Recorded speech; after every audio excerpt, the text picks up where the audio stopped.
Kids are a pain in the ass. So here's how the story goes. I had a buddy come over to my house when I lived across from the high school. And he came over a bunch of mushrooms at like noon. He was like, Tony, he's like, man, you want to eat these with me? I'm like, okay. So I eat these mushrooms with him. And next thing, yeah, go ahead, fire that up, man. And so what we end up doing is we eat these mushrooms around noon, around 12:30 they kick in. This is like my breakfast for the day. And so... What a start, man. Yeah, what a start. So what I end up doing is like, I eat these mushrooms, and it's funny, a longer story is like, that guy, I ended up pimping his girlfriend out like 3 years later when I was living in Mark's basement. Yeah, another story about that dude. Because that guy ended up being the guy on the couch. Anyway, yeah, he wasn't the guy on the couch at the time. So he comes over, eats some mushrooms. He starts tripping balls. We trip. He leaves. I took the day off of work. So I go over to my friend Sarah's house and we're hanging out. And next thing I know, it's like, she's shooting up heroin. It's like 1 o'clock. I'm telling her I'm tripping balls. I'm laying on the side of her bed. She's shooting up. And she goes, you want some of this? And I'm like, no, I'm good. She's like, you sure? I'm like, man, I ate some mushrooms with Tim. She's like, he's a dick. She's like, you should try some of this then. I'm like, and I'm laying on the edge of her bed and I could see this. Here's my mom tattoo, right? And I fucking, right in there. That's why I don't do it anymore, because it's in the mom tattoo. So, she shoots me up in that arm while I'm laying on the edge of her bed, and I feel it like, it's like that commercial goes throughout your whole body. Yep. It's everybody I've ever talked to is just the wave, man. It's the wave, yeah. So she goes, I need to go buy clothes for a new job. You want to go to the thrift store? And I'm like, okay. So we go to the thrift store. She goes in to go buy some of these pants. I'm tripping balls. I'm smacked out. All outside is a whole row of books. And I go through all these books. And one of the very last books is that book, Sinbad, The Guide to Life, because I know everything.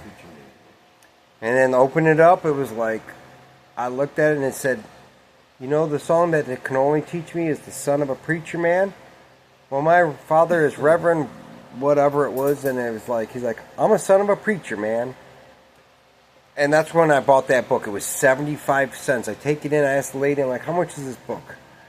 She's like, 75 cents. I'm like, I gave her $1 and was like, don't worry about it. I read the book for a little while, and when I was living over in the ghetto in those apartments before I met you, the guy next door to me was like a crackhead heroin addict, and he was hanging out with the Queen of England. She was literally sitting there in a chair just like, and there was like some like adult porn, whatever bullshit, and she was waiting for this guy to come back from wherever he was at, and I was like, you okay? This and that, blah, blah. She's like, yeah, I'm fine. And that's when I met her. Long story short, the dude that lived in the apartment next door to me, that where she was sitting at, when I moved out, I saw him like 6 months later, and he was in a suit, and he was in that Farmer Jack apartment over there off of Cass Avenue. Sorry, it went out. Kinda. Anyway, over off Cass Avenue, and he comes running up to me because there was that Burger King parking lot there too. And he's in a suit, and he's like, Tony. I'm like, what's up? And that freaked me out. It's totally freaked me out. Dude in a suit running towards me. I don't know. Stab, shot, whatever, dude. FBI. Fuck yeah. FBI. Yeah, no shit. And he's like, hey, you remember that book you gave me? I'm like, no. And he's like, it was that Sinbad book, The Guide to Life. I was like, yeah. He's like, I read that book. It changed my life. He's like, I've been clean 6 months. He's like, I go to meetings 3 times a week. And he's like, I go to church on Sundays. And, 2 days during the week and on the weekend he was doing meetings. Like, I talked to him for like 20 minutes in the parking lot. Got clean, started like talking to other people. But it all stemmed from me like eating mushrooms like one morning, and I never did heroin in my life, and this chick shot me out because she was like one of my best friends. Someone else to get off drugs. Yep. She had like a clean needle, flicked it. She was going to shoot herself up. She's like, it's clean if you want it. She's like, it's Fun, good. Like the Dow just turning. Yeah.